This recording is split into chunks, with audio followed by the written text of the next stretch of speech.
ज़ेरे बहस लाए थे इससे पहले दो मॉडल्स कंसेक्यूटिव जो कि बिजनेस एनवायरनमेंट को एनालिसिस करेंगे। इसमें एक आपका पेस्ट मॉडल और एक आपका डायमंड पोर्टर मॉडल। तो इस वक्त जो हम काम कर रहे थे, हम काम कर रहे हैं पेस्टल मॉडल पे, पेस्ट मॉडल पे। तो उसके ऊपर हमारी बात जो है वो जारी थी। अब अगर हम देखें कि कल का जो अपना काम है उसके अंदर हमने क्या काम जो है वो मुकम्मल किया था। तो सबसे पहली चीज़ जो है, कल हमने अपना जो है वो 49th लेक्चर कंप्लीट किया था। 49th टॉपिक मैंने प्रेजेंट किया था आपके सामने, और ये जो टॉपिक था ये रिलेटेड था आपके पेस्ट फैक्टर में से। तो यानी कहने का मतलब यहाँ पे कुछ यूँ ले लीजिए कि हमने बिजनेस इन्वायरमेंट एनालिसिस के अंदर जो है बिजनेस की इन्वायरमेंट को एनालाइज करना था, और उसके लिए हम मैक्रो इन्वायरमेंट में दो मॉडल जो है वो पढ़ना चाहते थे। तो मैक्रो इन्वायरमेंट में दो मॉडल हम पढ़ना चाहते थे। तो हम बात ये कर रहे थे कि मैक्रो इन्वायरमेंट में हम दो मॉडल पढ़ना चाह रहे थे। एक मॉडल जो था वो बिजनेस मॉडल के अंदर, एक मॉडल जो था वो पेस्ट मॉडल है जिस पर हम काम कर रहे हैं, और दूसरा मॉडल जो है वो हमारा डायमंड पोर्टर मॉडल है।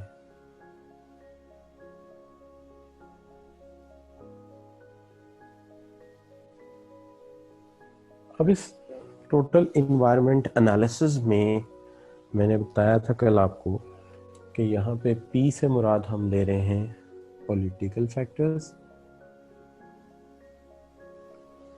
और ई से मुराद ले रहे हैं हम इकोनॉमिक फैक्टर्स, और एस से मुराद ले रहे हैं सोशल एंड डेमोग्राफिक, और टी से मुराद ले रहे हैं टेक्नोलॉजिकल।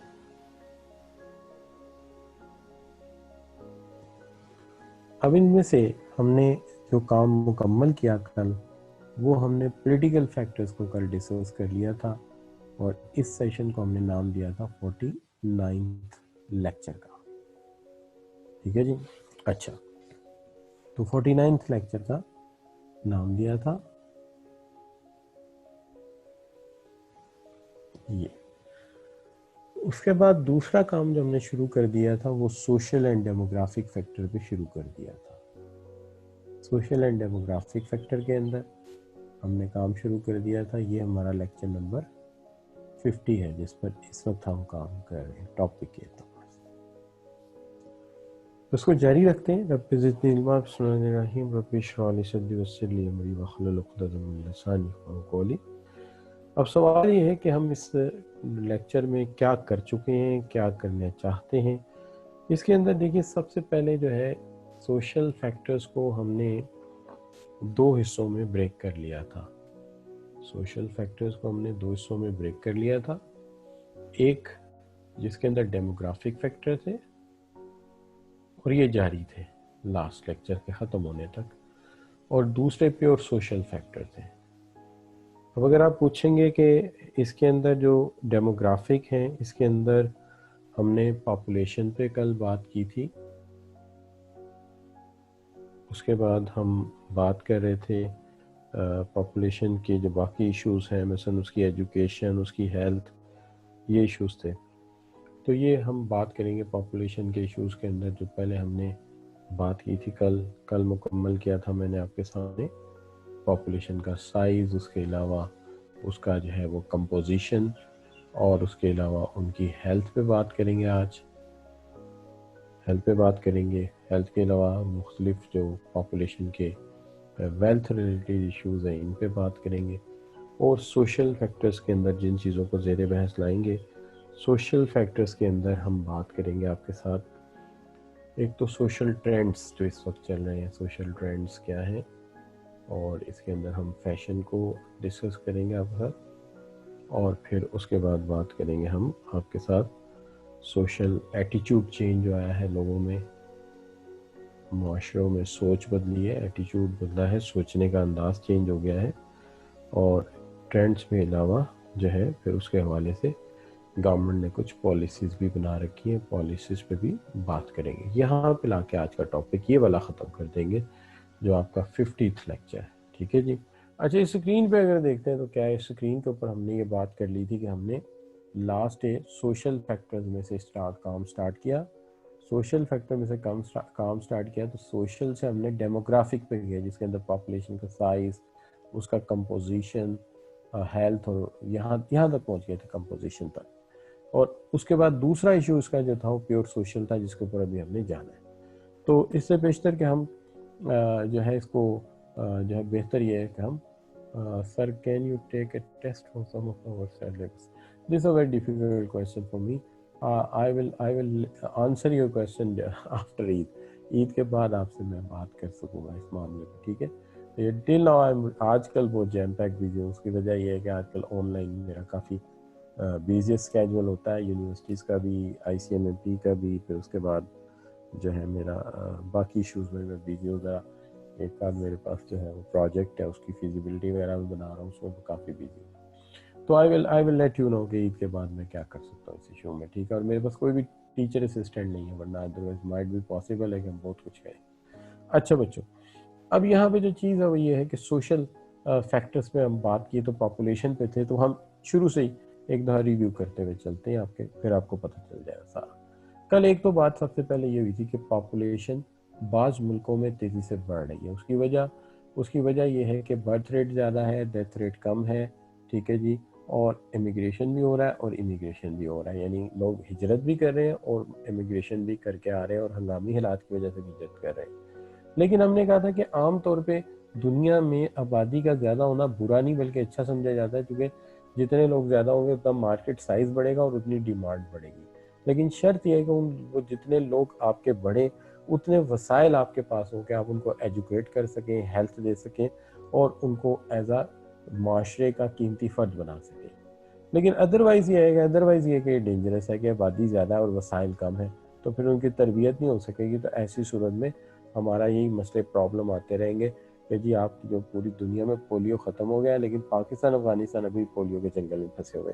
उसकी वजह ये है कि लोगों की तादाद ज़्यादा, वसाइल कम है, और कुछ ये भी है कि हमें मानना पड़ेगा कि हमें जो एफर्ट करनी चाहिए थी माशी मुआद में, मैदान में, वो हमने किसी हद तक की है, लेकिन उस वक्त का जो कॉन्टीन्यूटी है वो नहीं रही हमारी। एनीवे, वो एक लंबी कहानी। तो एक तो बात ये थी, ये सवाल हमने कल सॉल्व कर लिए थे। इसके बाद आ गया था पॉपुलेशन की कंपोजिशन कितनी है। यहाँ पे हमने इस बात को ज़ेर बहस लाए थे कि देखिए जी, बात ये होती है कि पॉपुलेशन में मुख्तलिफ एजेस के लोग पाए जाते हैं। आम तौर पे होना ये चाहिए कि ज़्यादा लोग होने चाहिए हमारे पास 16 टू 60 बिलो, 16 टू 60 बिलो। यहाँ पे जो लोग होंगे उसका बड़ा फ़ायदा रहेगा, चूँकि ये अर्निंग हैंड्स होते हैं, ये हमारी इफ़ेक्टिव पॉपुलेशन होती है और हम इसको यूथ में ही काउंट करते हैं, चूँकि ये कमा कर देती है, ये बैठ कर नहीं खाती बल्कि ये ऐड इन वैल्यू करती है। तो ये बात ही बहुत अच्छी होती है। इस वक्त जो है वो दुनिया में जो सबसे बेस्ट इस हवाले से है वो आयरलैंड का जिक्र आता है, जिसके 36% लोग जो है यूथ में है। तो मेरा ख्याल पाकिस्तान के नियर अबाउट कोई इसके करीब करीब ही है, को 40% प्लस मेरा ख्याल इसके अंदर आते हैं। तो पाकिस्तान भी इसी में ही आता है। अच्छा, उसके बाद जो दूसरा मसला है कि वो आबादियाँ होती हैं दुनिया की जिसके अंदर बच्चों की तादाद बहुत ज़्यादा होती है, तो ये शीर ख्वार बच्चे कुछ एड इन वैल्यू नहीं कर पाते, और दूसरा इनकी तालीम और तरबियत पे बहुत पैसा लग जाता है, और इंडस्ट्री का रुख जो है वो टॉयज़, ट्राईसाइकिल्स उसकी तरफ लग जाता है। लेकिन अगर हमारे पास यूथ हो तो फिर कार प्रोड्यूस की जा सकती है, फिर घर बनाए जा सकते हैं, फिर उसके बाद इलेक्ट्रॉनिक्स बिक सकता है। तो इसलिए ऐसी इकोनॉमी को लोग पसंद करते हैं। इसकी एक वजह और भी होती है कि ऐसी इकोनॉमी में फॉरेन डायरेक्ट इन्वेस्टमेंट और उसके अलावा मल्टीनेशनल का ट्रेंड ज़्यादा इसलिए होता है कि लेबर मिल जाती है, और लेबर आज का बहुत बड़ा मसला है, क्योंकि बाज़ मुल्कों में आबादी बहुत ही कम होती चली जा रही है। अब दूसरी तरफ अगर आप देखते हैं तो एक ऐसी आबादी है जिसके अंदर बूढ़ों की तादाद ज़्यादा है, यानी ओल्ड लोग ज़्यादा है, एजिंग पॉपुलेशन जिसका यहाँ जिक्र आता है कि 65 ईयर प्लस जो लोग हैं वो बरतानिया में 16% है। तो वो कहते हैं कि ये तो हमारे ऊपर पेंशन बम गिर गया है कि पेंशन दे दे के हमारा हशर हो जाता है। इसके अंदर मैं जिक्र किया था लास्ट एक थ्योरी ये भी कहती है कि चूँकि बूढ़े लोग बहुत ज़्यादा हो गए थे अमेरिका के पास और बरतानिया के पास, तो बाज़ लोगों का कहना है कि इसीलिए इन्होंने कोविड को और बड़े आराम से ग्रो करने दिया कि ठीक है यार करने दो, बापे शापे सारे लुढ़क जाएंगे तो एंड पे आके हमारी जो आबादी रह जाएगी वो इफेक्टिव होगी, तो लिहाजा हमारे लिए ज़्यादा बेहतर है। उसके बाद हमने दूसरी बात की थी कि पॉपुलेशन रहती कहाँ है, लोकेशन क्या है उसकी।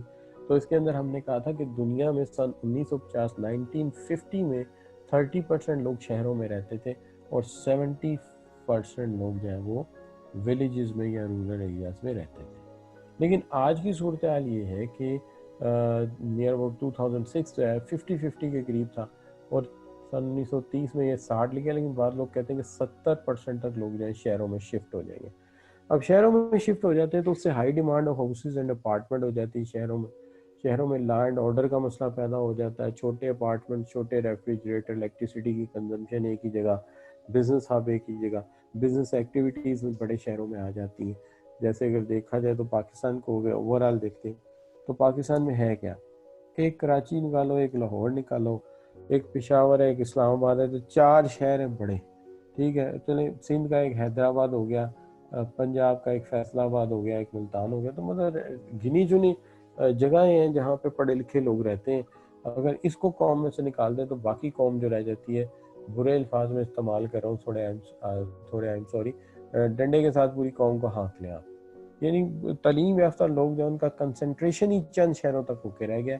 जो पढ़े लिखे लोग आए थे टाउन्स में से, विलेजेस में से, वो भी शहरों में मूव कर गए। तो अब वहाँ पे ना तो इंटेलेक्चुअल है ना कुछ और है, लेकिन उनका भी कसूर नहीं है। कसूर ये है कि हमारा जो इंफ्रास्ट्रक्चर है टाउन्स का और रूरल एरियाज का वो इतना पुअर है कि वो लाइफ का इतना फ़र्क है कि वहाँ लोग रहना नहीं चाहते।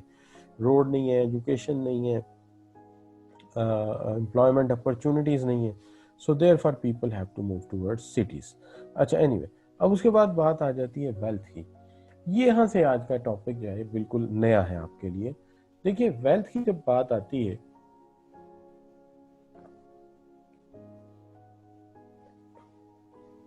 दुनिया की 4 बड़ी ग्रोइंग इकोनॉमीज जिसके अंदर, जिनको आप ब्रिक कंट्रीज कहते हैं, ब्रिक में से बी जो है वो आपका ब्राज़ील है, आर रशिया है, आई इंडिया है और सी जो है वो चाइना है।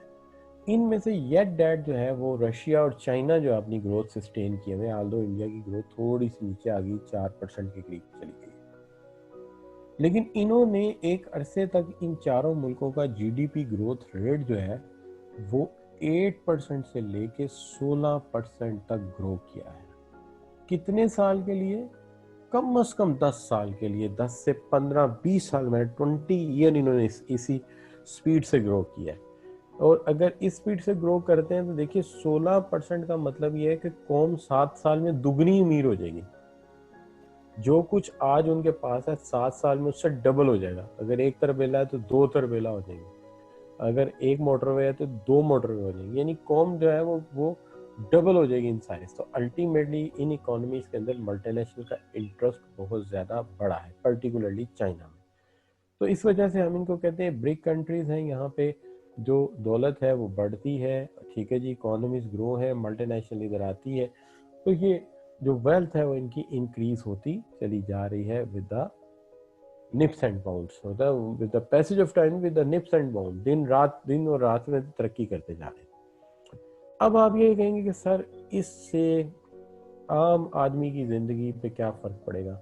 इससे आम आदमी की सोशल लाइफ पे ये फ़र्क पड़ेगा कि उसका स्टैंडर्ड ऑफ लिविंग बेटर हो जाएगा, उसका म्यार ज़िंदगी बेटर हो जाएगा, उस वहाँ पे फैशन ट्रेंड चेंज होंगे, वहाँ पे लिविंग स्टाइल चेंज हो जाएगा। आप ज़रा गौर कीजिए, अगर आप चाइना की बात करते हैं, आप चलें जी 20 साल ज़रा पीछे जाएं और चाइनीज़ का लाइफस्टाइल देख लें क्या है। नूडल्स हैं और उसके अंदर ही मटर डले हुए हैं, उसके अंदर ही जो भी उन्हें डालना है वो खा रहे हैं। आज चाइनीज़ को देखिए, उनके पास इतना पैसा है कि वो वर्ल्ड टूर कर रहे हैं। दुनिया के टूरिज्म में इस वक्त आपको कम से कम 20-30% चाइनीज़ मिलेंगे, इतना पैसा उनके पास है कि वो दुनिया को एक्सप्लोर कर रहे हैं। तो ये बहुत बड़ा चेंज होता है। एनीवे, तो एक तो ये आप कह सकते हैं। अच्छा, इसके साथ साथ सोशल चेंज में एक बहुत बड़ा जो मामला होता है वो होता है एजुकेशन का। देखिए, जितने ज़्यादा आपके पास एजुकेटेड लोग होंगे, तालीम याफ्ता लोग होंगे, मीन्स ऑफ एजुकेशन ज़्यादा होंगे, उतनी वर्कफोर्स आपकी बेटर होगी, क्वालिफाइड लोग होंगे। नतीजा क्या होगा? नतीजा ये होगा कि फिर मल्टीनेशनल उन्हीं मुल्कों में जाती हैं जहाँ पर के लार्ज कंपनीज इन्वेस्टमेंट अट्रैक्ट वहीं होती हैं, उस ह्यूमन कैपिटल से अट्रैक्ट होती हैं जहाँ आईटी टेक्नोलॉजिस्ट हैं, अकाउंटेंट्स हैं, ऑडिटर्स हैं, तो बड़ी बड़ी फॉर्म्स हैं उसकी। तो ज़ाहिर है वो वहाँ जाते हैं, इंफ्रास्ट्रक्चर है, सड़कें हैं, बिजली है, तो ये सारा कुछ हो तो फिर अल्टीमेटली लोग जो है वहाँ पर मल्टीनेशनल या इन्वेस्टमेंट के लिए जाएंगे। जैसे चाइना में 99% of the youth population is now क्या है, लिटरेट।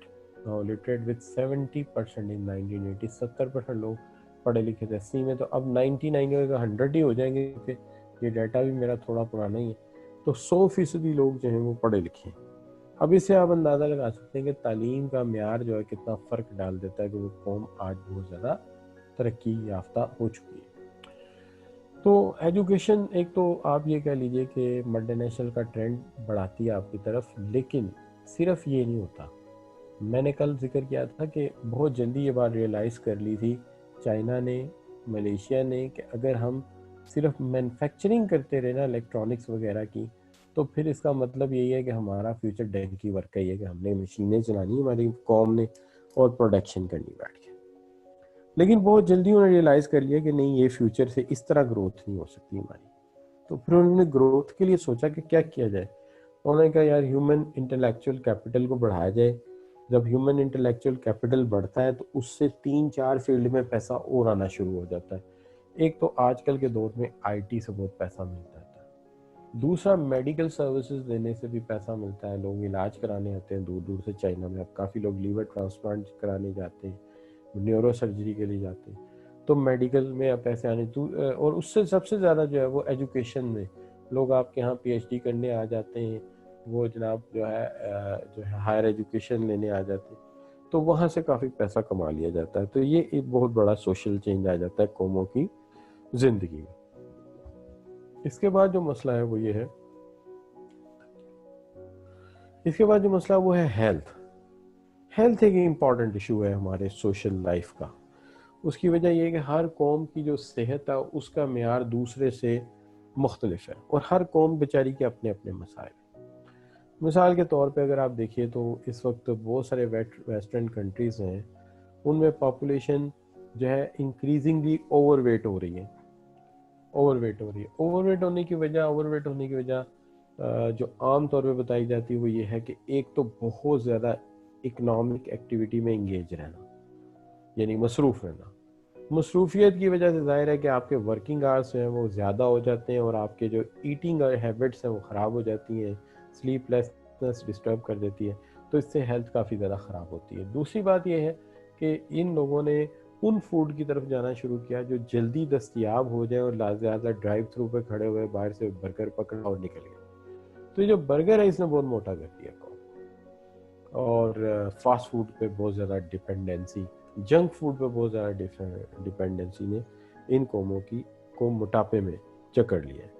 उसके बाद ये वेस्टर्न जो है बहुत ज़्यादा एजिंग पॉपुलेशन की तरफ जा रहे हैं, बल्कि बाज़ लोगों का ये कहना है, बल्कि मेडिकल प्रैक्टिशनर और ये जितने भी लोग हैं ये कहते हैं कि जो वेस्ट में ज़्यादा नुकसान हुआ है कोविड की वजह से, उसकी वजह थी उनकी ज़्यादा एजिंग पॉपुलेशन। लेकिन अगर आप देखते हैं हमारे जो अंडर डेवलपिंग कंट्रीज में एक लंबा काम था, लेकिन मैंने इसके अंदर सिर्फ 2 ही मुल्क पकड़े, एक अफ्रीका और एक पाकिस्तान। पाकिस्तान का इसमें सबसे बड़ा मसला जो हमारे नज़दीक है वो है हेपेटाइटिस। आल दो कि पोलियो वगैरह की बीमारियां भी हैं और वो भी एक बड़ा मसला हो सकती हैं, लेकिन इस वक्त जो हमारे यहाँ हालात है वो सबसे बड़ा मसला जो चैलेंज बना हुआ है hepatitis. Every fourth person suffering, किसी ना किसी ABCD किसी ना किसी के सफ़र कर रहा है। और जो अफ्रीका का मसला वो HIV का है। उनका HIV का मसला सेवरल रीजंस की वजह से बन गया। एक तो वहाँ वॉर्स कंसिस्टेंटली रही जिससे यूथ डिसपॉइंट हुई, और नशा बहुत ज़्यादा इस्तेमाल किया है। तो जहाँ पे ये नशावर लोग होते हैं तो ये एक दूसरे की सिरिंज यूज़ करते हैं, बाकी ये केयर नहीं करते, जिसकी वजह से इनमें बहुत ज़्यादा HIV पॉजिटिव हो जाता है। तो ये बहुत बड़ा मसला है। अच्छा, अफ्रीका में जो प्रॉब्लम है सबसे बड़ा वो ये है कि यहाँ पे जो पॉपुलेशन ट्रेंड है उसमें बच्चे हैं, बूढ़े हैं, जवान बहुत कम है। उसकी वजह HIV पॉजिटिव आ रहा है। तो हर कौम का ना जी अपना अपना मसला है और उसके अपने अपने इश्यूज हैं सोशल लाइफ में। अब यहाँ पे एक दो चीज़ें ऐसी हैं जो कि अगर मैं आपसे ये कहूँ कि जी हम ऐसे ही पढ़ लेंगे तो समझ आ जाएंगे, नहीं, ज़रा उसको डिस्कस कर लेना चाहिए। देखिए, जैसे यहाँ पे एक इशू है कि give 3 demographic changes of interest to a firm of funeral directors. देखिए, एक फर्म है फनरल डायरेक्टर्स की, जो कि ज़्यादातर वेस्ट और अमेरिका में काम करती हैं, ये फर्म्स इस तरह की होती हैं कि हमारे यहाँ एक सिचुएशन इस तरह की है कि अगर कोई फोत हो जाता है या गुजर जाता है तो एक सोशल, जो कि हमारी जो माशरा है इसमें कोलेक्टिविज्म बहुत ज़्यादा है, तो लोग इकट्ठे हो जाते हैं और एक दूसरे को दुख को शेयर करते हैं और बंदे को फिक्र नहीं होती कि वो मर गया तो उसको दफन कौन करे। तो लोग खुद ही जो है अखलाकी जिम्मेदारी के तहत इकट्ठे हो जाते हैं और नेकी का काम समझ के इसको करते हैं, और नतीजा ये कि माशरे में ऐसी कोई फिक्र नहीं है। लेकिन वेस्ट में एक बड़ा जो कह लीजिए कि अनसर्टेनिटी है या एक बहुत बड़ा खौफ है, स्पेशली उन लोगों को जो एजिंग है, कि ऐसा ना हो कि हम बूढ़े हो गए और हम गुजर जाएं और औलाद भी नहीं है या है तो साथ ही नहीं रहती, तो ऐसा ना हो हम हमारे अंदर ही पड़े हों और हमारा किसी को पता ही ना चले, पता लगे लाश भी खराब हो गई अंदर पड़ी पड़ी। तो वो ये करते हैं कि वो पहले ही तय कर लेते हैं किसी फॉनरल डायरेक्टर से, तो फर्म ऑफ फॉनरल डायरेक्टर से, कि आप हमसे पैसे अभी ले लें इंश्योरेंस के तौर पे, लेकिन जब भी हमारी डेथ होगी ना तो हमारी तदफीन का जो सिलसिला है वो आपने करना है। तो वो टेक ओवर कर लेते हैं। उसके अंदर भी पहले ही तय हो जाता है कि जी तदफीन होगी तो मतलब बॉक्स कैसा होगा, कफन किस क्वालिटी का होगा, और जिस क्वालिटी का हो उस क्वालिटी के हिसाब से आपको पैसे देने पड़ेंगे। जो लोग अफसोस करने आएंगे उनको बिरयानी खिलाई जाएगी, पुलाव खिलाया जाएगा, जो भी खर्चा है वो भी काउंट हो जाएगा। उसके बाद कब्र पे पत्थर लगाना है, ग्रेनाइट लगाना है, ग्रे लगाना है, वाइट लगाना है, उसके हिसाब से वो पैसे पहले ही ले लेते हैं। तो ये होता है जिसके अंदर। तो अब यहाँ पे एक सवाल ये है कि फॉनरल डायरेक्टर फर्म अगर मार्केटिंग कर रही है तो कौन से फैक्टर पे वो बेस कर रही है। तो जो लिटरेचर बताता है कि ये जो बेस कर रही है ये 3 बातों पे बेस कर रही है। पहली बात जो है इसके अंदर वो ये है, बल्कि 4 कह लीजिए। पहली बात ये कि लाइफ एक्सपेक्टेंसी क्या है। अब वेस्ट में तो कोई बंदा 70 साल से पहले मरने का सोचता भी नहीं, शायद 70 साल की उम्र में भी नहीं सोचता, बल्कि अगर 70 ईयर्स के बंदे को कहेंगे यार आपकी मौत बड़ी करीब है, वो शायद आपके गले पड़ जाए। तो सबसे पहली चीज़ ये कि लाइफ एक्सपेक्टेंसी क्या है। और हमारे यहाँ तो हर एक बंदा जो है वो 25-30 साल का भी है तो उसे मौत के बारे में कहेंगे, उसके वो कहेगा जी कोई पता नहीं किस वक्त आ जाए। तो एक है इनका लाइफ एक्सपेक्टेंसी। लेकिन एक बात और भी है कि अगर ये किसी यंग बंदे की इंश्योरेंस करके बैठ जाए और वो अभी 70 साल उसने जीना, तो 35 साल बैठे रहेंगे ऐसा तो कोई भी नहीं करेगा ना, कोई अपने पैसे 35 साल पहले फंसाएगा। लिहाजा लाइफ एक्सपेक्टेंसी एक फैक्टर है। दूसरा डेथ रेट एज ग्रुप क्या है, social group and demographic reason, यानी कि जाहिर बात है एक एवरेज एज हर मुल्क की होती है। जैसे पाकिस्तान में 60 साल है, ठीक है जी, शायद 60 से भी थोड़ी कम हो, और अमेरिका में ये 72 साल है।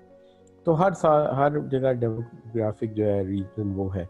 तो इन्हें ये देखना पड़ेगा लाइफ एक्सपेक्टेंसी क्या है और किस एज के लोग आमतौर पे मर जाते हैं। तो अगर 72 साल के लोग मर जाते हैं तो इसका मतलब इनको मार्केटिंग के लिए 69-68 का बंदा आइडियल है कि उसके आगे ये मार्केटिंग शुरू कर दें और उसको समझाने की कोशिश करें कि भाई तुमने मर जाना है तो बेहतर ये कि तुम ऐसे मुआहदा कर लें। उसके बाद है number of people aged over 65। ज़ाहिर 65 से ऊपर होंगे तो मार्केटिंग आप करेंगे, ठीक है जी, क्योंकि वहाँ तो 40 से 41-45 साल का बंदा भी सोच रहा होता है कि मुझे शादी कर लेनी चाहिए कि नहीं।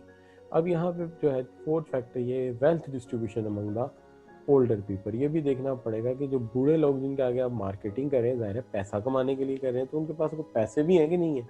तो वहाँ पे तो बहरहाल यही है कि दुनिया सारी में आप जानते हैं कि पैसा सही जो बंदे की जेब में जाता है वो तकरीबन यू कैन से दैट कि पीक ऑफ स्किल्स जहाँ आती है, और पीक ऑफ स्किल्स आप जानते हैं 50 ईयर्स के बाद आती है, तो फिर जाहिर बात है सही पैसे की बहार भी 50 साल के बाद ही आती है। बाकी तो खैर अल्लाह के इख्तियार में हर चीज़, तो 50 ईयर्स के बाद आती है। तो बहरहाल ये भी एक इशू है जिसको कंसीडर किया जा सकता है। तो ये 4 फैक्टर हैं, लाइफ एक्सपेक्टेंसी क्या है, एवरेज एज उस मुल्क में क्या है, 65 साल से ऊपर के कितने लोग हैं जिनके क्या आगे आप मार्केटिंग कर सकते हैं, और वेल्थ डिस्ट्रीब्यूशन का वहाँ पे क्या स्टेटस है। तो ये चीज़ें देखनी पड़ती हैं। अब आगे हम यहाँ पे आ जाते हैं। तो दूसरा यहाँ पे हम डेमोग्राफिक को वाइंड अप कर देते हैं, हम चलते हैं सोशल स्ट्रक्चर की तरफ, सोशल ट्रेंड्स की तरफ। यानी 2 हिस्से थे आपके लेक्चर के, एक हिस्सा था जो आपका डेमोग्राफिक सोशल में और दूसरा सोशल ही था। तो अब हम सोशल स्ट्रक्चर की तरफ चलते हैं, माशरे का सोशल स्ट्रक्चर। ये स्ट्रक्चर जो है ये आपने पहले पढ़ा हुआ है अपनी जो है वो सोशल स्टडीज़ के अंदर। पाक स्टडीज में भी इसका हिस्सा है जिसको आप कहते हैं आबादी की बूदोबाश, रहने सहने के तरीके। तो ये वो है रहने सहने के तरीके और आबादी की बूदोबाश। आबादी की बूदोबाश हो गई ये डेमोग्राफिक फैक्टर, और जो रहने सहने के तरीके हैं वो अब करने लगे हैं, जिसको हम सोशल स्ट्रक्चर कहते हैं। सोशल स्ट्रक्चर के अंदर आप देखिए कि हम देखते हैं कि बहुत सारे कंट्रीज में ग्रोइंग फास्टर डिमांड है हाउसिंग की एज कम्पेयर टू पॉपुलेशन, यानी आबादी इतनी तेजी से नहीं बढ़ रही जितनी तेजी से घरों की डिमांड बढ़ रही है। तो सोचते ही हैं कि यार ये क्या वजह है कि घरों की डिमांड इतनी तेजी से बढ़ रही है सारे मुल्कों में इंक्लूडिंग पाकिस्तान। तो इसके मल्टीपल सोशल रीज़न है, लेकिन इसके साथ साथ जो एक मेजर रीज़न है वो ये है कि जो हमारा एक मसला है जॉइंट फैमिली सिस्टम का एशिया में और यूरोप में, वो काफ़ी हद तक ख़त्म हो गया। यानी जॉइंट फैमिली सिस्टम जो है तकरीबन वाइंड अप होना शुरू हो गया। तो ये एक बड़ा अलमिया है कि पहले जो है वो दादा दादी के साथ वालिदैन भी रह रहे हैं, आगे उनके मैरिड बच्चे भी उनके साथ ही रह रहे हैं। तो एक बड़ा घर है, उसके अंदर एक बड़ा हॉल है, उसमें एसी लगा हुआ है, एक बड़ा फ्रिज रखा हुआ है तकरीबन कोई 7 फीट हाइट का, और जनाब उसके ऊपर सारी फैमिली गुजारा कर रही है। लेकिन वो जॉइंट फैमिली सिस्टम था वो तकरीबन वैनिश हो गया। इसकी वजह से घरों की डिमांड जो है बढ़ गई। एक चीज़ और जो फ़र्क आया वो ये है घरों के साइज़ का भी फ़र्क आया। मैं लाहौर का रहने वाला हूँ, तो अक्सर मॉडल टाउन से गुजरते तो वहाँ लिखा होता था कि 8 कनाल का बंगला बराए फरोख्त। आज लिखा होता है 8 मरला बेंगलो इज़ फॉर सेल। यानी वो जो है घर भी जो है वो हुजम में छोटे होने शुरू हो गए, तो फैमिली स्प्लिटेड हो गई है, मियाँ बीवी 2 बच्चे। तो ये इसलिए आप देखते हैं जॉइंट फैमिली सिस्टम तकरीबन वैनिश हो गया। ठीक है जी, इधर बच्चे बच्चे की शादी होती है, उधर क्या नाम लेते हैं बीवियाँ लेके, नहीं ये मुझे नहीं कहना चाहिए, उधर दूसरी तरफ ये होता है कि अलहदगी शुरू हो जाती है। अच्छा, अब इसके बाद ये है कि ये भी एक मसला है कि वेल्थ में जो है वो इजाफा हो रहा है। उसकी वजह ये है कि जो चेंजेस आए हैं सोशल स्ट्रक्चर में, वो ये है कि उसके अंदर more commodities required for life, more comforts required for life. इसलिए आप देखते हैं कि हर बंदा जो है वो डबल जॉब कर रहा है, एक जॉब नहीं डबल जॉब कर रहा है, बल्कि ट्रिपल जॉब कर रहा है। एक को जॉब बाहर 2 जॉब कर रहा है, फिर घर आके भी कोई काम होता है।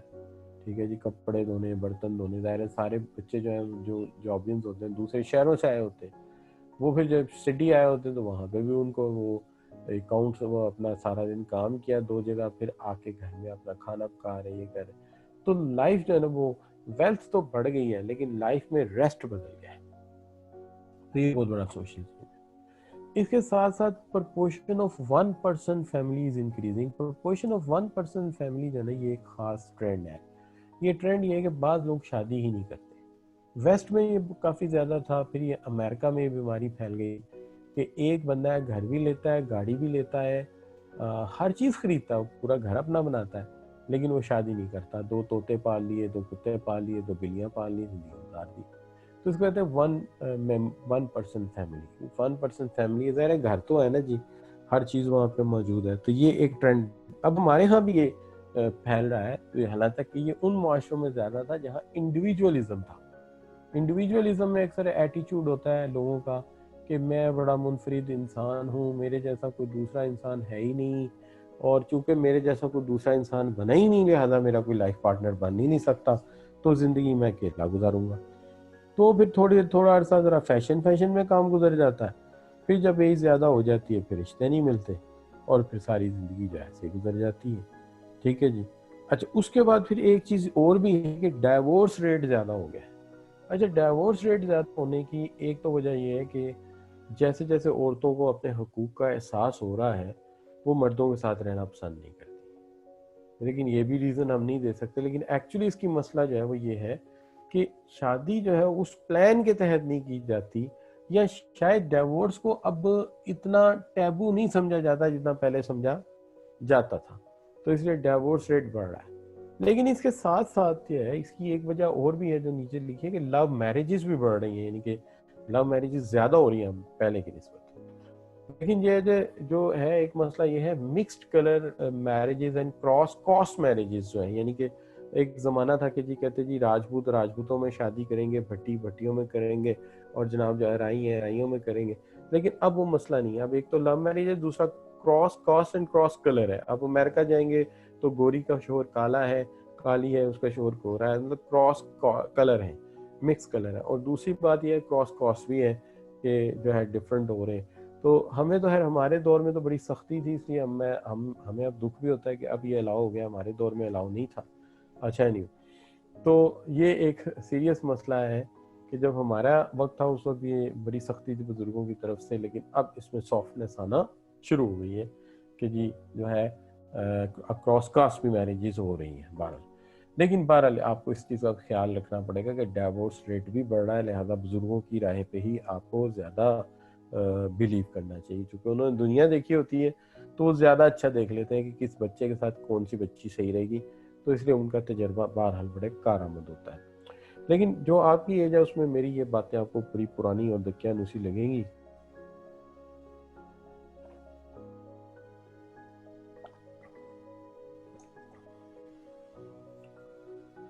अच्छा, अब बच्चों एक चीज़ और जो नज़र आती है वो ये है दुनिया में जो बड़ी तेज़ी से कि देखिए इन्वायरमेंटल इश्यूज अपनी जगह है, लेकिन एक अवेयरनेस जागना शुरू हो गई है। अवेयरनेस ये जागना शुरू हो गई है कि दुनिया में ग्रीन हाउस गैसेस बढ़ रही हैं, ओजोन लेयर ख़राब हो रही है।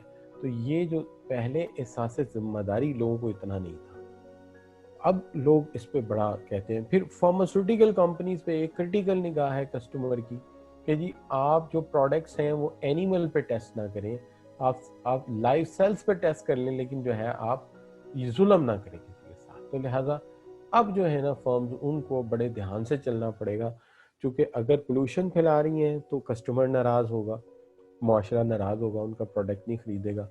अभी आप आगे चलेंगे तो मैं बताऊंगा कुछ ऐसे भी केसेस हैं मेरे पास जहां पर कि इन्वायरमेंट को जब वायोलेट किया कंपनीज ने तो लोग उनके खिलाफ उठ खड़े हो, उनके प्रोडक्ट की सेल कम हो गई।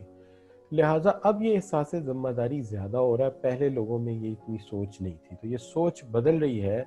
और जो है वो लोग अवेयर हो रहे हैं कि यार हमें अपना मुस्तकबिल जो है वो महफूज करना है और इस तरह पोल्यूटेड इन्वायरमेंट नहीं होने देना। अब एक और जो सोशल चेंज आया है वो ये है कि women are choosing career first before having children, यानी इवन बिफोर मैरिज। के पहले वो डॉक्टर बनना चाहती हैं या वो अकाउंटेंट बनना चाहती हैं, उसके बाद आर्टिकलशिप। तो अब ये एक चेंज आ रही है कि जी पहले प्रोफेशनल लाइफ की सक्सेस होगी तो फिर हम मैरिटल स्टेटस की तरफ जाएंगे। अच्छा, इसका नुकसान भी और फायदा भी है।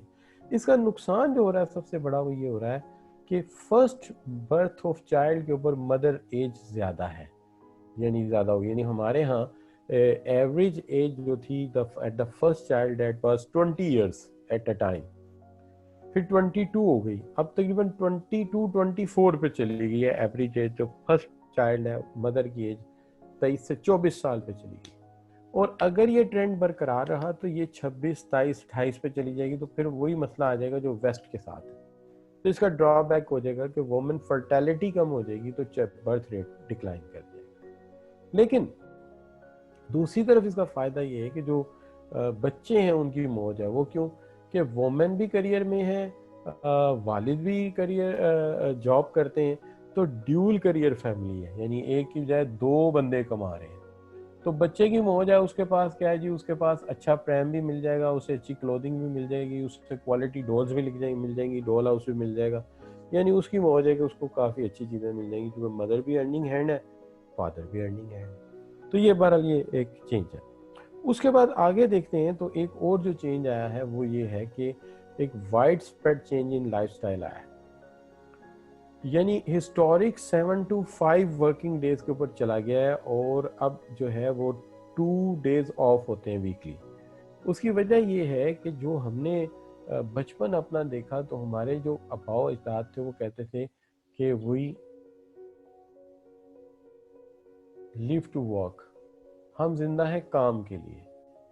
लेकिन जब हमने होश संभाला तो जैसे जैसे आगे बढ़े तो एक ट्रेंड चेंज होना शुरू हुआ, और वो चेंज ये शुरू हुआ कि उन्होंने कहा कि we work to live, we work to live. यानी पहले लोग ये कहते थे हम जिंदा है काम के लिए, और आज के लोग कहते हैं हम काम करते हैं जिंदा रहने के लिए। अब दोनों बातों में बड़ा फर्क है। उन लोगों को आप नॉर्मल पे भी कहते थे ना जी संडे को काम पे आ जाए, तो वो आ जाते थे। क्यों? वो कहते थे जिंदगी है काम के लिए, ठीक है। लेकिन ये क्या कह रहे हैं, ये कह रहे हैं नहीं काम जिंदगी के लिए है, तो इनको संडे वाले दिन बुलाएंगे तो ये नहीं आते फिर। ये कहेंगे जो काम कर रहे हैं जिंदगी गुजारने के लिए, और अगर तुम्हारा वीकेंड ही छीन लोगे तो पैसे तो दोबारा मिल जाएंगे, लेकिन जवानी की इस बहार में ये वाला संडे दोबारा हमें नहीं मिलेगा। लिहाजा मैं संडे को काम करने के हक में नहीं हूं। यानी वो कहते हैं, मैं तो संडे को अक्सर आपकी क्लास ले लेता हूँ। अच्छा, क्योंकि मैं दरमियानी उम्र का हूँ ना, मैं 9 में हूँ। अच्छा, तो मैं कभी उधर चला जाता हूँ, कभी इधर आ जाता हूँ। तो ये है जनाब, ये है कि ये लोग जो है कहते हैं कि हमें क्या करना है, हमें जी संडे को काम नहीं करना। तो एक तो ये तो बहुत बड़ा फर्क आ गया ना जी, कि एक कहता है जी जिंदगी काम के लिए, दूसरा कहता है कि काम जिंदगी के लिए है। So is a big difference in the thinking. एक और बात जो फर्क आ गया वो ये आ गया कि जो पुराने सेल्फ मेड लोग थे वो और थे, और आज के सेल्फ मेड लोग और हैं। पुराने सेल्फ मेड लोग वो थे जो कहते थे कि बस मेहनत मेहनत मेहनत और पैसा इकट्ठा करके रख जाते, खुद वो अपनी लाइफ पे कुछ खर्च नहीं करते थे। यानी उनकी कंजम्पशन बड़ी पुअर थी, अर्निंग बहुत ज्यादा थी, तो पैसा इकट्ठा कर जाते थे। लेकिन आज के जो लोग हैं वो ये नहीं मानते, अगर वो सेल्फ मेड भी हैं तो वो कहते हैं अच्छा भाई अगर मैंने कमा लिया है तो मुझे क्या ज़रूरत है मैं पैसा जोड़ूं। वो रात को अच्छी जगह जाके पिज़्ज़ा भी खाते हैं, वो अच्छी जगह से शॉपिंग भी करते हैं, और वो कहते हैं अच्छा यार अगर पैसे बचा के रख भी लेंगे तो क्या फ़ायदा, कि औलाद अगर हमारी पढ़ लिख गई नेक हुई तो खुद कमा लेगी, और अगर ना पढ़ी नेक ना हुई तो जितना है वो भी कमा देगी, फ़ायदा क्या जोड़ने। तो लिहाजा इनकी सोच अब जो है ना वो बदल गई है कि अब के सेल्फ मेड जो लोग हैं ना वो कहते हैं खाओ पियो ऐश करो मौज करो। अब इसमें एक फर्क आप और देखिएगा, जो फर्क है आपको ये नजर आएगा कि पहले लोग बहुत ज्यादा पैसा घरों पे लगा रहे थे। यानी हर अमीर आदमी का ख्वाब DHA था, हर अमीर आदमी का ख्वाब जो था ना वो बहरिया था। लेकिन आज हर अमीर आदमी बहरिया नहीं जा रहा। लोग कहते हैं घर बनाओ, अच्छा बनाओ, हर सहूलत रखो, लेकिन गाड़ी उससे भी अच्छी रखो, इसलिए कि वो आपके इस्तेमाल की चीज़ है। पैसा सारा घर पे लगा दो, उसकी निस्बत बेहतर यह है कि एक दुनिया का टूर भी करो, एक सैर भी करो, और ज़िंदगी को एंजॉय करो। ये एक बहुत बड़ा चेंज है लाइफ में, ठीक है। अब चूंकि मैं घर बैठा हूँ, ज़्यादा बातें नहीं करूँगा, चूंकि फिर मेरी अपनी लाइफ में कोई तंगी ना आ जाए, तो बेहतर ये है कि हम जायज़ जायज़ बातें करें। अच्छा, अब मसला ये है कि उसके बाद एक मसला आ जाता है जो कि आप देखते हैं कि आपको एक फ़र्क फील होगा जो कि सोशल ट्रेंड का है। सोशल ट्रेंड में एक और नया ट्रेंड अगर आप देखेंगे तो अमेरिकन ने एक नया ट्रेंड फैला दिया है, और वो नया ट्रेंड जो है वो है कंपनसेशन कल्चर का। कंपनसेशन कल्चर का, यहाँ पे एक नई टर्म है जो कभी हमने सुनी ही नहीं थी कि जी पहले होता ये था जी कि हम गाड़ी चला रहे हैं, बाइक चला रहे हैं, तो लिटरली हमने कई दफ़ा ऐसा हुआ है कि गलती की है और किसी की गाड़ी में हमारी बाइक लग गई। तो जिसके बाइक लगी है उसने आके हमसे पूछा ओ हो बेटा चोट तो नहीं लगी, यानी वो हमें पूछ रहे हैं आगे कि कोई चोट तो नहीं लगी। तो मकसद ये है कि अगर चोट लग गई तो पहले बंदे को देखो। लेकिन आज कंपनसेशन कल्चर ये कहता है कि भाई आपने मेरा नुकसान किया है तो मेरा नुकसान जो है ना वो पहले बांटो। ये कल्चर जो है पूरी दुनिया में इम्पोर्टेड कल्चर है जो अमेरिका से आया, जिसको कहते हैं जी मैं तो तुम्हारे खिलाफ सू कर दूंगा और मैं तुम्हारे खिलाफ मुकदमा कर दूंगा। ये जो 100 का टर्म है ये तो पहले था ही नहीं हमारे यहाँ, ये वहां से आया। तो एक चेंज आ गया कंपनसेशन कल्चर का, और ये जो कंपनसेशन कल्चर का चेंज है वो ये है कि मेरा जो डैमेज है वो तुम पे करोगे, और definitely bear cost by the others. और बात भी काफ़ी हद तक ठीक भी लगती है कि लोग जो है वो ज़्यादा जिम्मेदारी से काम करें। अब इसके बाद एक चीज़ ये है कि पब्लिक एटीट्यूड में एक ये भी ट्रेंड आया है कि जो प्रोडक्ट रिसाइकिल्ड मटेरियल से बने हुए हैं, लोग कहते हैं कि ठीक है यार हम ये ज़्यादा खुशी से खरीदेंगे। यानी मेरा ये जो कंप्यूटर है इसके ऊपर एक स्टिकर लगा हुआ है जी, वो स्टिकर जो है वो लिखा हुआ है, जिसके ऊपर वो कहता है कि ये जो है ये बना हुआ है रिसाइकिल्ड मटेरियल का। रिसाइकिल्ड मटेरियल, ग्रीन कलर का स्टिकर होता है रिसाइकिल्ड मटेरियल का। इसका मतलब ये होता है कि ये मटेरियल फ्रेश नहीं है, ये वो वाला मटेरियल है जो पहले इससे कोई और चीज़ बनी हुई थी, हमने इसको मेल्ट किया, इसके अंदर कोई चीज़ डाली और इसको हमने ये बना दिया। तो अच्छी बात है, एक तो वो पोल्यूशन होता है वो जो पड़ा रहता वेस्ट, और अगर आपने उसको यूज़ करके मेरे ये इस कंप्यूटर की जो है वो बॉडी बना दी है या इसका कवर बना दिया है, तो ये तो बड़ी अच्छी बात है, ये हमारे लिए मुफीद चीज़ है। इसके बाद अगली बात आ जाती है, people are far more comfortable with computers and using internet. ये बहुत बड़ा चेंज है कि लोग कंप्यूटर और इंटरनेट से बहुत ज़्यादा मुस्तफ़ीद हो रहे हैं, या उस मुस्तफ़ीद होना तो नहीं कहना चाहिए, बहुत ज़्यादा इससे अटैच हो गए। और इसके अंदर जो है ऑनलाइन अपॉर्चुनिटीज़ फॉर फर्म बहुत ज़्यादा फैल गई हैं। जैसे आप मेरा लेक्चर ऑनलाइन सुन रहे हैं, रिटेलर्स ऑनलाइन आ गए, ठीक है जी। इसी तरह अमेज़ॉन एक बहुत बड़ी मिसाल है, अली बाबा बहुत बड़ी मिसाल है, ठीक है जी। और ये बहुत बड़े, मतलब आप कह सकते हैं कि बड़े रिटेलर चेन नेटवर्क्स हैं, जो दुनिया है वो कंफर्टेबल है कंप्यूटर और इंटरनेट पे शॉपिंग करके। तो इट्स अ बिग चेंज, ये बहुत बड़ी तब्दीली है, बहुत बड़ी सोच में तब्दीली आई है, थॉट्स में चेंज आया है। लेकिन इसमें एक चीज़ है कि जैसे जैसे लोग इस तरफ ज़्यादा चल रहे हैं, एक चीज़ और भी आ रही है लोगों की लाइफ में कि एक जो है वो फ्रस्ट्रेशन बढ़ रही है। उसकी वजह ये है कि सोशल कनेक्टिंग ग्रुप भी हैं, जैसे फेसबुक है, व्हाट्सएप है, और बड़े ऑप्शंस हैं। तो ये टाइम वेस्टिंग भी है, ये भी बात है ज़हन में। अच्छा, और फिर इसके अंदर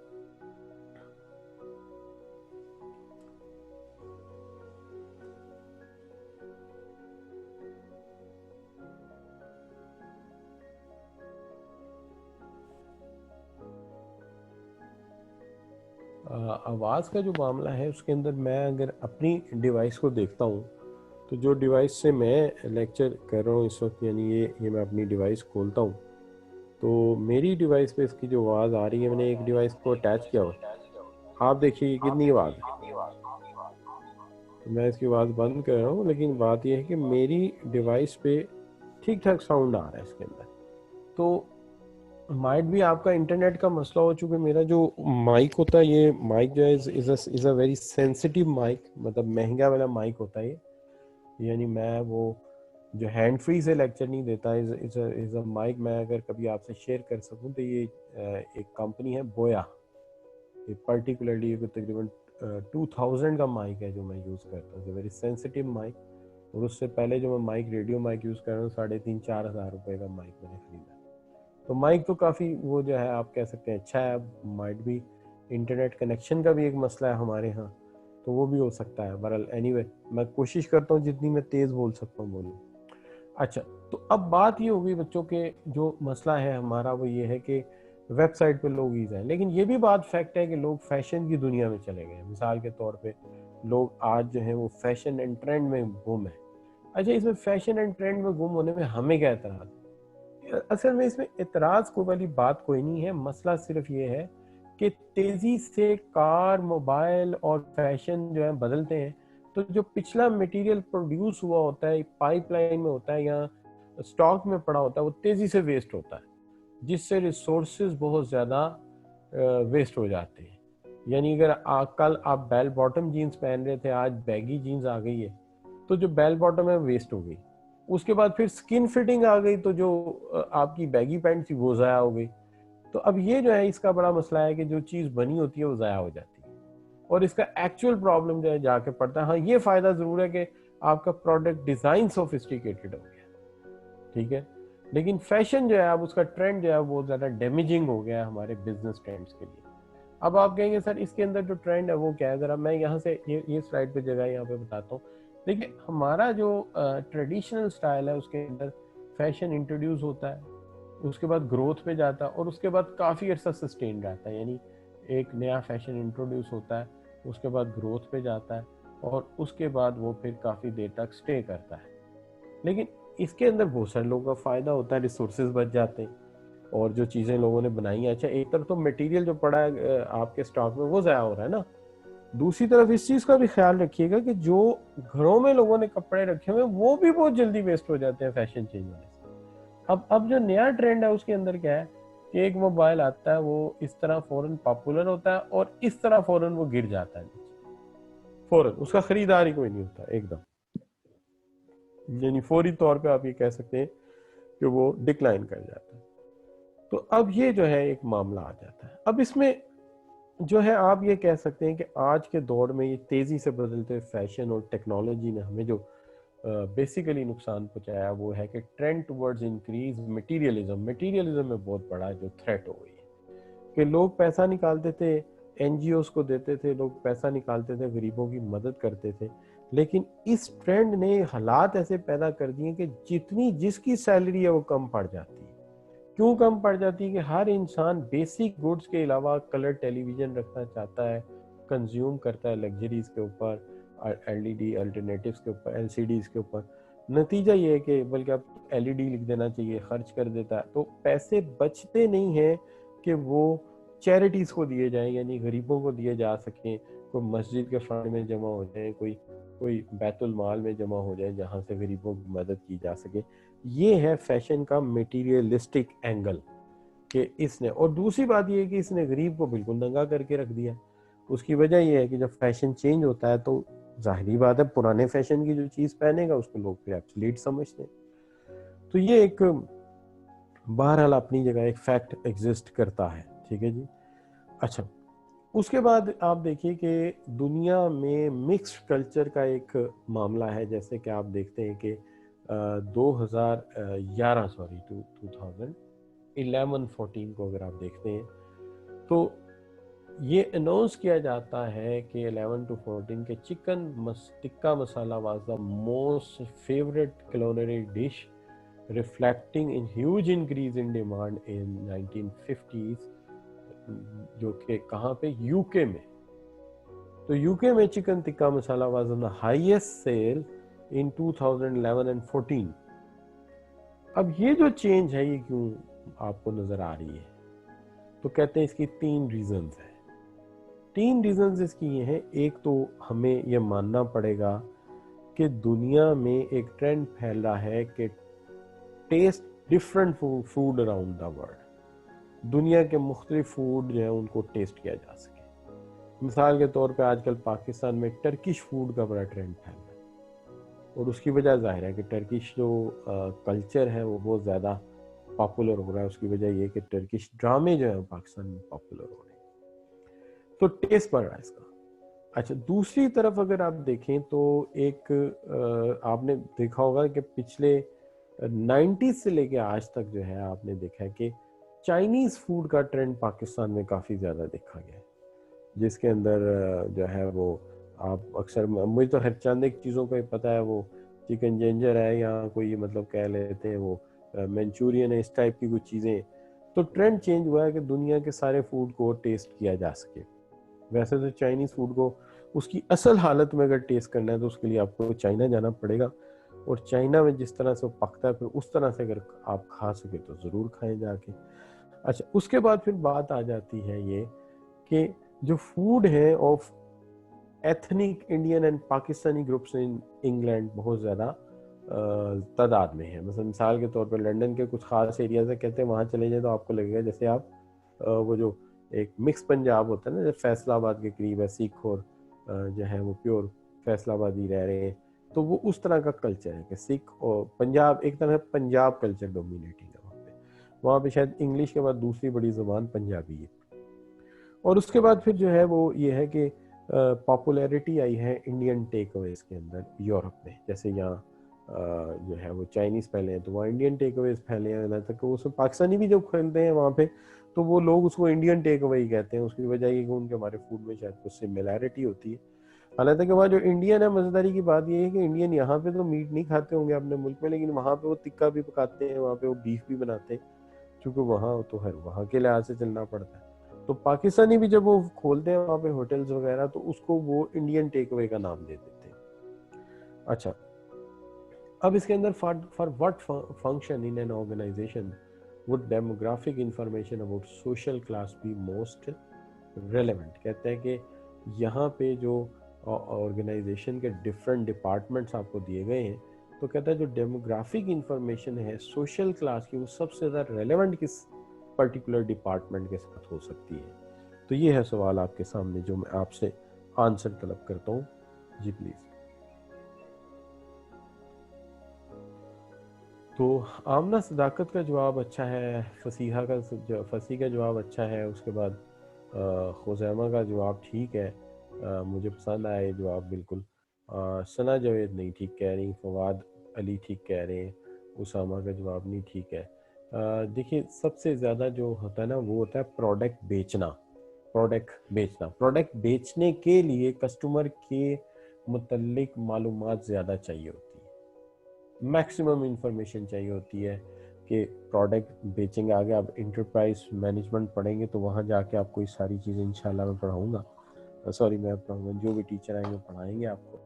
तो वहाँ जो इंटरप्राइज मैनेजमेंट में जाके आपको मार्केटिंग के काफ़ी कॉन्सेप्ट देखने को मिलेंगे। तो मार्केटिंग के लिए कस्टमर क्या खाता है, क्या पसंद करता है, उसके पास फारिग औकात क्या होते हैं, उसके लेयर कब होते हैं, ये सारी बातें बड़ी अहम समझी जाती हैं कि कब कस्टमर फ्री होगा। तो इसलिए और उसकी इनकम क्या है, उसका सोर्स ऑफ इनकम क्या है, उसके पास टाइम कब अवेलेबल होगा, ये सारी बातें बड़ी अहम होती हैं। तो मार्केटिंग के लिए सबसे ज़्यादा ज़रूरी है डेमोग्राफिक इंफॉर्मेशन को इकट्ठा करना, चूँकि उसका ताल्लुक ही लोगों के साथ है जिसके साथ जाके अपने प्रोडक्ट बेचना है। लेकिन अगर आप मेरे से ये कहें कि सर फिर एचआर को लोगों ने पसंद किया है, I agree, but HR is on a second rank I think. उसकी वजह एचआर को सेकंड रैंक पे मैं इसलिए रखूँगा चूँकि वहाँ पे आपका कंसर्न सिर्फ हायरिंग के लिए अ फ्यू पीपल तक है, लेकिन कस्टमर एक बड़ी तादाद में होते हैं। Consumers are so big in number and definitely they are more important than that. तो ये एक चीज़ हो जाती है। तो यहाँ पे आप देखते हैं कि ये सारे जो मामला हैं वो उसको इस तरह से टैकल करते हैं। बराबर, थैंक यू वेरी मच, आप लोगों ने जवाब तो दिया। अब यहाँ पे बात आ जाती है गवर्नमेंट पॉलिसी की। अब गवर्नमेंट पॉलिसी को हम जब डिस्कस करेंगे फिर हम इसको वाइंड अप करते हुए चलते हैं। देखिए सबसे पहली बात यह है कि गवर्नमेंट पॉलिसीज जो है वो डिफरेंट मुल्कों में डिफरेंट अडॉप्ट की गई। जहाँ पे हाई बर्थ रेट है चाइना जैसे मुल्क में, वहाँ पे सख्ती कर दी गई है कि एक बच्चे से ज़्यादा कोई पैदा नहीं करता। पाकिस्तान जैसे मुल्क में एक ट्रेंड चला है जिसके छोटे कुंबे को रिवाज दें, स्मॉल फैमिली को आप प्रेफर करें, तो वहाँ पे इस तरह का जो है हमारे यहाँ ट्रेंड है।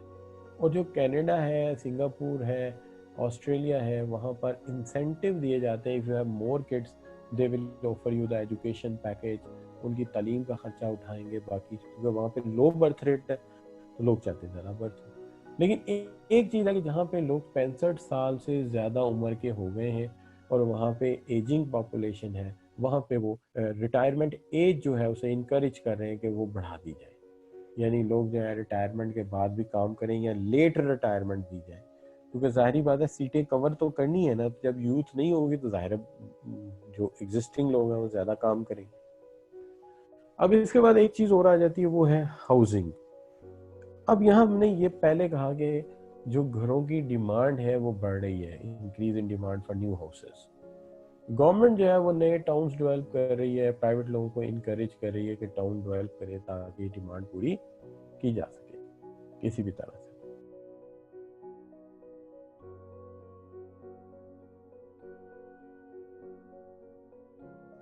अच्छा, तो हम ये कह रहे थे कि इनकरेज करती है टाउन डेवलपर्स को कि आप जो है वो बना दें, जो टाउन इनकरेज करें। आप पाकिस्तान में देख लें, बल्कि बहरिया, DHA और फिर KDA, LDA, बड़े बड़े नाम हैं जो कि बड़े पैमाने पर जो है वो डेवलपमेंट कर रहे हैं और बहुत बड़े बड़े टाउन्स डेवलप किए जा रहे हैं।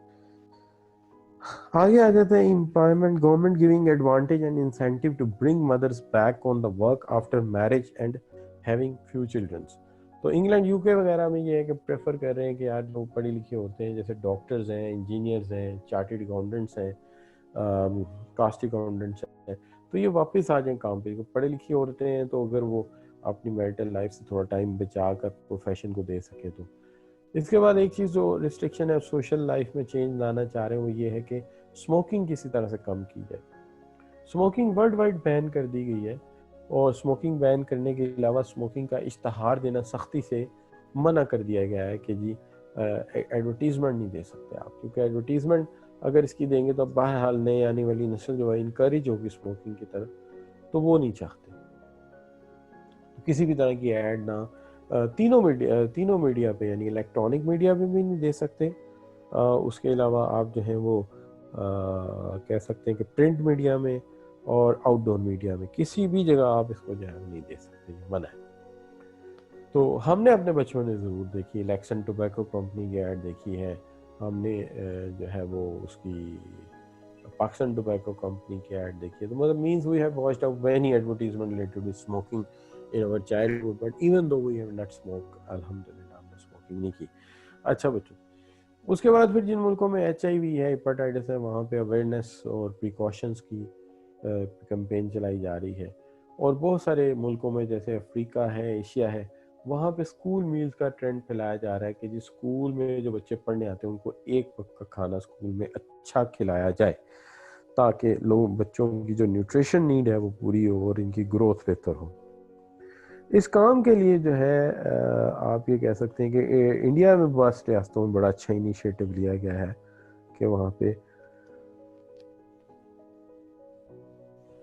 पे फूड जो है उनको ऑफर किया जाता है बच्चों को। तो ये बच्चों हम बात कर रहे थे सोशल फैक्टर्स की। अब यहाँ पे आके हमारे पेस्ट में से दो एरियाज कवर हो जाते हैं। पेस्ट में मैंने को ड्रॉप कर दिया था, मैंने कहा था चूंकि इकोनॉमिक्स आपने पूरा एक कोर्स पढ़ा हुआ है तो इसको बाद में मैं टच कर लूँगा ज़रा फास्ट, ज़रा तेज़ तरीके से। तो पेस्ट में अगर आप देखते हैं तो पॉलिटिकल कवर हो गया, ठीक है जी, पॉलिटिकल कल मैंने सारे का सारा करा दिया था। सोशल में दोनों करा दिए, डेमोग्राफिक भी करा दिए, सोशल भी करा दिए। अब चलते हैं हम टेक्नोलॉजी की तरफ। तो अब टेक्नोलॉजिकल फैक्टर्स की तरफ देखते हैं पहले। तो इसको मैं फिलहाल आपकी स्लाइड को यहाँ से हटा रहा हूँ, लेकिन मैं आपके साथ ही यहीं रहिएगा, मेरे साथ ही रहिएगा। अभी काफ़ी काम बाकी है तो हम, और वैसे भी हमारे पास तकरीबन 1 आवर अभी बाकी है, तो हम चलते हैं और इसको बंद करते हैं, दूसरी स्लाइड ऑन करते हैं, ठीक है जी। अच्छा, अब यहाँ पे जो दूसरी स्लाइड मैं ऑन करने जा रहा हूँ वो कौन सी है? जो दूसरी स्लाइड हम ऑन करने जा रहे हैं, आपके सामने लाने जा रहे हैं, मैं 1 मिनट में आपके सामने रख देता हूँ इनको। ये बेसिकली है हमारी इकोलॉजिकल फैक्टर की, यानी पेस्ट में सोशल फैक्टर्स में एक इकोलॉजिकल फैक्टर है अलग से, इसको ज़रा हम देख लेते हैं पहले। तो मैं इसको ज़रा स्लाइड को आपके सामने शेयर करूँगी, ये शेयर कर दिया मैंने, ये स्लाइड आ गई आपके सामने।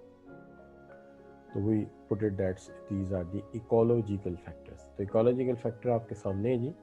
मैं इसको 51st नाम दूंगा लेक्चर को, यानी इस टॉपिक को, ताकि आपको जब स्लाइड अपडेट करता हूँ तो वहाँ आपको मुश्किल ना हो। तो ये 51वीं आपकी जो है ना टॉपिक कह लीजिए या लेक्चर कह लीजिए, इसमें मैं इकोलॉजिकल फैक्टर्स को पर्टिकुलरली एड्रेस करने जा रहा हूँ, जिसके अंदर आपके इन्वायरमेंटल पोल्यूशन वगैरह जो मामला हैं वो डिस्कस होंगे।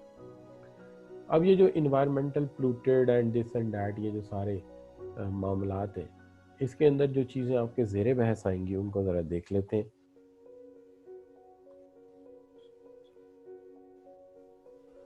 इसके अंदर सबसे पहली चीज़ जो हम आपके साथ ज़ेरे बहस लाएंगे, वो पहले तो जो है वो आपके साथ जो है वो ग्रीन हाउस इशू जो है वो ज़ेरे बहस लाएंगे। Green house issue. दूसरा मसला ये कि किस तरह से बिजनेस इफेक्ट हो रहे हैं इन्वायरमेंट से, बिजनेस इफेक्ट हो रहे हैं इन्वायरमेंट से, और इन्वायरमेंट इफेक्ट हो रही है बिजनेसेस से। इसके बाद एक टॉपिक साथ ले लेंगे छोटा सा, सस्टेनेबिलिटी।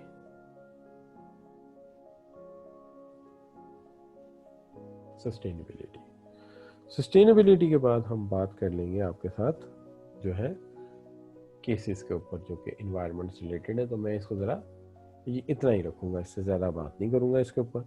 सबसे पहले बात तो यहाँ पे करते हैं इन्वायरमेंट से मुतलिक। देखिए, इन्वायरमेंट का जो इशू है इसके अंदर सबसे पहली चीज़ है वो ये है कि हम ये जानते हैं कि हमारे यहाँ ग्रीन हाउस गैसेस का इशू बढ़ रहा है, ओजोन लेयर जो है वो डैमेज हो रही है, और प्रोडक्ट एनिमल पे टेस्ट किए जा रहे हैं, और आज का दौर जो है वो बहुत ज़्यादा इन्वायरमेंट के हवाले से कोई इतना अच्छा ट्रैक रिकॉर्ड हमारा नहीं है।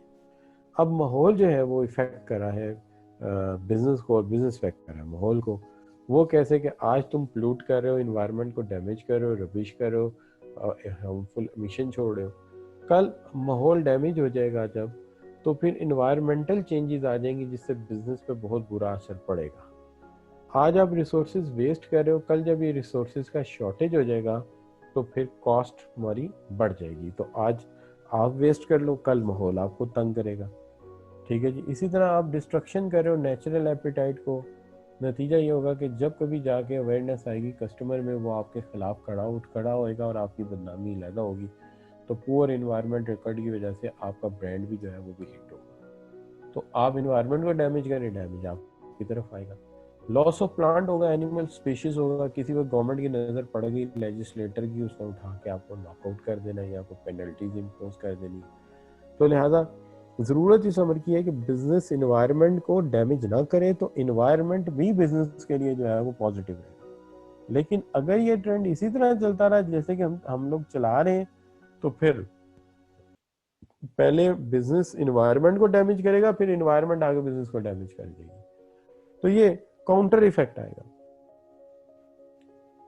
Which of the following is not a way in which business can reduce the amount of damage they cause to environment? कौन सा ऐसा यहाँ पे मसला है जिसमें कि अगर हम एफर्ट लेते हैं इनमें से, तो कौन सी ऐसी एफर्ट है जिससे इन्वायरमेंट जो है उसका डैमेज कम नहीं होगा,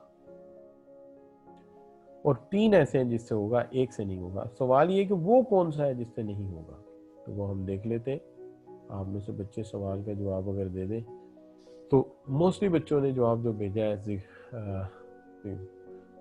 बिशारत है, मंसूर अंसारी है, फसी है, सब ने ए आंसर दिया। उसामा है, आमना जफर है, मंसूर अंसारी है, तो इन सब ने मुझे ए आंसर भेजा है। नीता ने भी कि रीब्रांडिंग का कोई फायदा नहीं होगा, रिसाइकलिंग का फायदा होगा। उसकी वजह ये है, तो ऑप्शन यही है आपका, बिल्कुल सही है। रिसाइकलिंग का फायदा होगा क्योंकि उससे आप मटेरियल रिसाइकिल कर लेंगे। आप डिज़ाइन ऐसा लाएं जिसमें मटेरियल थोड़ा यूज़ हो, इससे भी पोल्यूशन कम होगा, इससे भी कम होगा, केयरफुल प्रोडक्शन प्लानिंग से भी कम होगा।